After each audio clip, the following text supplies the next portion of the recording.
साथियों, नमो बुद्धाय, जय भीम, जय भारत, जय संविधान। साथियों, आज का हमारा विषय बनता है भारत का संविधान का महत्व। संविधान का क्या महत्व है, आप लोग इस वीडियो के माध्यम से जानेंगे। हमें इस बात का देख करके दुख हो रहा है कि हमारे देश के व्यक्तियों को संविधान का महत्व नहीं समझ में आ रहा है कि संविधान का महत्व क्या है और संविधान का महत्व हमें किस तरीके से चलाना चाहिए। क्योंकि लोग ये नहीं जानना चाहते हैं संविधान है क्या चीज़ है, और जब तक आप संविधान के विषय में नहीं जानेंगे तब तक आपके साथ अत्याचार पीड़न होते रहेंगे। क्योंकि इस देश में हर व्यक्ति अत्याचार पीड़न करने के लिए उतारू है और वो करता ही रहेगा। पहले आप ये 20 सेकंड का लगभग वीडियो देखिएगा, उसके बाद में आगे की बात बताई जाती है। थाने चलना पड़ेगा, बता दे रहे हैं। थाने और पुलिस वाले फिर आपसे बात करेंगे कि आप जमानत कराइए, मुकदमा लड़िए और पेनाल्टी भी दीजिए। कल का 1,30,000 बता के जा रहा हूँ। ठीक, इसमें शासनादेश है, सरकार का आदेश, उसमें स्पष्ट लिखा है। तो पढ़ा दूं, ठीक है। तो आइएगा, संविधान में आपके और प्रत्येक व्यक्ति के सारे अधिकार दिए हुए हैं। ये आपको दिखने को मिल रहा है भारत का संविधान की कॉपी आपको दिख रही है, जिसके लेखक साहब साफ साफ आपको दिखाई पड़ रहे हैं, बाबा साहब डॉक्टर भीमराव अंबेडकर। और अब इस साथ में बाबा साहब डॉक्टर अंबेडकर को कब संविधान सभा में लिया गया है यह आप समझिएगा। और इस देश का मनवादी जातवादी ब्राह्मण बाबा साहब को संविधान सभा में लेना ही नहीं चाहता था, लेकिन किस मजबूरी में बाबा साहब डॉक्टर अंबेडकर को संविधान सभा में लिया है, इस चीज़ के विषय में आप लोगों को जानना होगा। अब पहले ये इस देश के ब्राह्मणों में बाल गंगाधर तिलक द्वारा 3 बार संविधान लिखा गया और तीनों बार का लिखा हुआ संविधान अंग्रेजों ने फेल कर दिया। इस कारण अब ये क्या किए, इधर उधर दौड़ना शुरू किए। बाबा साहब के बराबरी के 6 विद्वान थे और 6 विद्वान में सबसे पहले बाबा साहब थे। तो पहले ये गए अब्राहम लिंकन के पास, कहा कि जो बाबा साहब के समक्ष बराबरी के विद्वान थे लेकिन बाबा साहब से कम थे, तो उनसे कहा तो उन्होंने कहा कि हम भाई भारत का संविधान नहीं तैयार कर पाएंगे। उसके बाद में लॉर्ड सिडेनहम, जो भी बाबा साहब के बराबरी के विद्वान थे ग्रेट ब्रिटेन के, अब्राहम लिंकन USA के थे, उन्होंने भी जब मना कर दिया तब अंत में 29 अगस्त 1947 को बाबा साहब को संविधान सभा में प्रवेश दिया गया। और कहानी यहाँ तक रही कि बाबा साहब के पहले जो संविधान सभा बनी थी वो बनी थी जुलाई 1946 में, और 9 दिसंबर 1946 में संविधान सभा की पहली बैठक रखी गई। अब संविधान निर्माण का समय 9 दिसंबर 1946 से 26 नवंबर 1949 तक का जोड़ा जाता है, जिसमें से बाबा साहब ने जो संविधान का प्रारूप तैयार करके दिया था वो 2 वर्ष 2 माह और 28 दिन में दिया था, जबकि संविधान निर्माण का कार्य का समय जोड़ा जाता है 2 वर्ष 11 माह और 18 दिन का। तो ये क्यों दिया है? क्योंकि बाबा साहब 29 अगस्त 1947 को जब संविधान सभा में प्रवेश हुए, तभी संविधान सभा में अनेक समितियां बनाई गई, जिसमें प्रारूप समिति को डॉक्टर अम्बेडकर, बाबा साहब डॉक्टर अम्बेडकर को दिया गया। तो साथियों, अब इस बात को आप लोगों को समझना होगा, बाबा साहब उसमें से 7 महीने, उसमें से 9 माह कम करके बाबा साहब ने संविधान निर्माण करके दिया। 13 दिसंबर 1946 को पंडित जवाहरलाल नेहरू ने संविधान का भूमिका, उद्देश्य का या प्रस्तावना जो भी कहें उसको तो तैयार करके दे दिया, लेकिन बाबा साहब संविधान का प्रारूप का एक अनुच्छेद नहीं तैयार कर सके। इसलिए साथियों, बहुत ही सोचने समझने की बात है, संविधान तैयार करने में बाबा साहब को कितनी कड़ी मेहनत करनी पड़ी होगी और कितना मुसीबत उठानी पड़ी होगी, तब जा कर के बाबा साहब ने संविधान तैयार करके दिया है प्रारूप, और उस प्रारूप पे देश आज चल रहा है।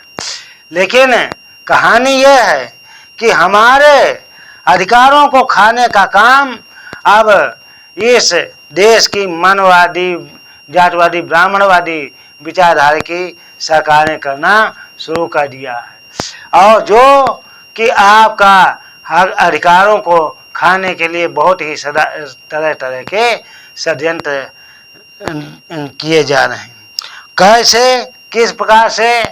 अभी अनाउंस हुआ है कि देश के 27,000 प्राइमरी सरकारी स्कूल बंद किए जाने का। क्यों? उसमें बच्चे नहीं। क्यों बच्चे क्यों नहीं सरकारी स्कूल? जब हम लोग पढ़ते थे तो सरकारी स्कूल में ही बच्चे रहते थे, प्राइवेट स्कूल में बच्चे नहीं पहुंचते थे। आज प्राइवेट स्कूल में क्यों, सरकारी स्कूलों में क्यों? क्योंकि शिक्षा का निजीकरण करके हमारा ये मौलिक अधिकार छीना जा रहा है, जो कि भारत का संविधान अनुच्छेद 29 और अनुच्छेद 30 बतलाता है, संस्कृत एवं शिक्षा संबंधी अधिकार, जो कि मूल अधिकार, फंडामेंटल राइट है, उसको छीनने के लिए ये कार्य किया जाता है कि सरकारी स्कूल में पढ़ाने के लिए अध्यापकों को मना किया जाता है। अन्य काम इतने अधिक दे दिए जाते हैं, उन कामों से अध्यापकों को फुर्सत नहीं, और साथ ही एक एक अध्यापक के ऊपर 2-2, 3-3 स्कूल चलाए जाते हैं, साथ में शिक्षा मित्र संविदा वाले रखे जाते हैं। और जब समान कार्य का समान वेतन नहीं, तो इंसान कार्य कहाँ से क्यों करने लगे? कार्य भी करेगा, लेकिन वो उस हिसाब से नहीं कर सकता। तो इसलिए पढ़ाने के लिए नहीं, बल्कि अन्य कार्यों के लिए स्कूल को जिम्मेदारियां सौंप दी जाती हैं। इस कारण शिक्षा सरकारी स्कूलों में बिल्कुल ना के बराबर हो गई है। तो जब समान कार्य और समान शिक्षा नहीं, तो इसी का अगर जो हम अपने पढ़े लिखे शिक्षित इंसान होकर के घर में बच्चों को शिक्षा देने का कार्य करना चाहते हैं, तो हमारे ऊपर सजा और जुर्माना है। यहाँ तक कि नहीं, इतना जुर्माना रखा गया है जो कि हम अदा भी नहीं कर सकते हैं। 1 लाख, जैसा कि आपने अभी वीडियो में देखा है। साथ ही शिक्षा एवं संस्कृत, उसके साथ में सबसे मुख्य अधिकार जो है, पहला अधिकार है हमारा, जो कि है समता का अधिकार। समता का अधिकार ही सबसे मुख्य अधिकार है, जिसमें अनुच्छेद 14 से अनुच्छेद 18 तक का है, जिसमें 14, 15, 16 जो है वो हर जगह पे समता जात पात के नाम से कोई भी भेद नहीं होना चाहिए। और 17 है अस्पृश्यता का अंत, और 18 है उपाधियों का अंत। जब तक नाम के आगे जाति सूचक लगते रहेंगे, तब तक अधिकारों की बात नहीं, आरक्षण की बात ही लेकर के हमारे समाज का शोषण होता रहेगा। उसके बाद में स्वतंत्र अधिकार, हम हर मामले में बोलने, चालने और कार्य करने के लिए स्वतंत्र हैं। स्वतंत्र अधिकार के बाद में है धर्म संबंधी स्वतंत्रता का अधिकार, शोषण के विरुद्ध अधिकार। हमारा अगर कोई शोषण करता है तो हम कोर्ट से उसका निपटारा कर सकते हैं। उसके बाद में धर्म संबंधी, धर्म की स्वतंत्रता का अधिकार, हम देश में किसी भी धर्म को अपना सकते हैं, जहाँ पे हमें सम्मान मिलेगा हम उस धर्म को अपनाएंगे। जबकि क्योंकि भारत का संविधान का प्रस्तावना ही जो कि पंडित जवाहरलाल नेहरू ने 13 दिसंबर 1946 को तैयार किया था, उसमें दिया था कि भारत धर्मनिरपेक्ष राष्ट्र होगा। तो धर्मनिरपेक्ष राष्ट्र के लिए, हर धर्म के लिए व्यक्ति स्वतंत्र है। संस्कृति और शिक्षा का संबंधी, शिक्षा संबंधी अधिकार, शिक्षा वो चीज, वो श्रेणी का दूध है जो पिएगा वो ढालेगा, क्योंकि शिक्षा के बदौलत हम हर जगह से पर प्रश्न पूछ सकते हैं, चाहे नेता हो, चाहे सांसद हो, चाहे विधायक हो, चाहे मिनिस्टर हो, चाहे प्राइम मिनिस्टर, चाहे कोई अधिकारी हो। हर अधिकारी और कर्मचारी से, हर नेता और विधायक से प्रश्न पूछ सकते हैं कि आपने अपने इस मौके में हमारे लिए क्या किया और आप इस बात के लिए किस आधार पे हमारे समक्ष आए हुए हैं। तो साथियों, उसके बाद में संपत्ति का अधिकार, और संपत्ति के अधिकार के साथ साथ में आपका संवैधानिक उपचारों का अधिकार, ये हमारे मूल अधिकार रहते हैं। इसके साथ साथ में देश में हर व्यक्ति का क्या अधिकार, और साथ ही जो राज्य का नीति निर्देशक तत्व है, जो पूरे देशवासियों के कर्तव्य के विषय में बताता है कि मूल कर्तव्य इस देश में किसके लिए क्या है।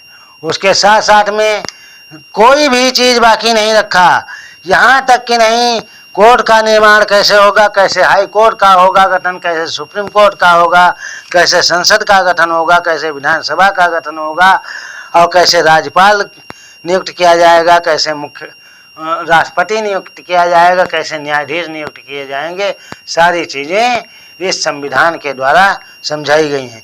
यहाँ तक कि नहीं संविधान में आरक्षण कब तक और कैसे लागू होगा वो भी बतलाया गया है।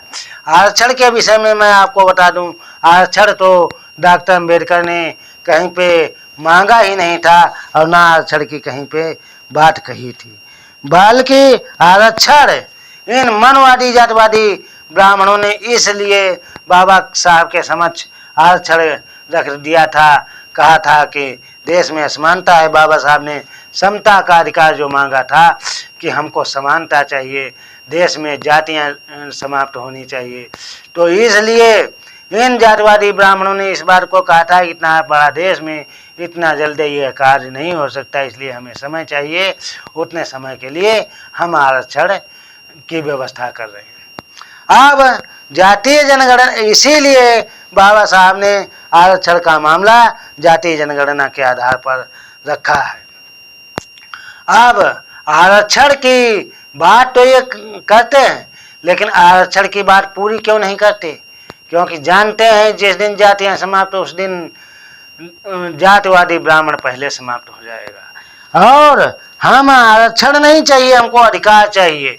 और जिस दिन समता का अधिकार पूर्ण रूप से लागू होगा, उसी दिन आरक्षण की बात ही समाप्त हो जाएगी। तो अब साथियों, सोचने वाली बात है, आरक्षण तो हमारा लोभ लालच दिखा करके हमको लूटा जा रहा है। और किसी भी विभाग में कहीं भी कोई भी आरक्षण पूरा नहीं है। यहाँ तक कि नहीं 90% के ऊपर हर विभाग में सवर्ण अधिकारी भरे हुए हैं। इस कारण कोई भी कार्य नहीं हो रहा है। तो साथियों, मैं ज़्यादा न कर करके आज का विचार बस इतना ही। और अगर जो हमारा यह विचार आपको सही और ज्ञानवर्धक लगा हो तो कृपया चैनल को सब्सक्राइब और वीडियो को लाइक व शेयर अवश्य करते रहें। सब्सक्राइब करते समय बेल आइकन अवश्य दबाएं। बेल आइकन जब दबाएंगे तो ऑल या सभी लिख करके आएगा, उस पर जब क्लिक करेंगे तो हमारे आगे आने वाला वीडियो आपको मिलता रहेगा। और साथ ही कमेंट अवश्य लिखें, क्यों कमेंट लिखने से हमको ये पता चलेगा कि आप क्या चाहते हैं, वास्तव में संविधान प्रेमी हैं तो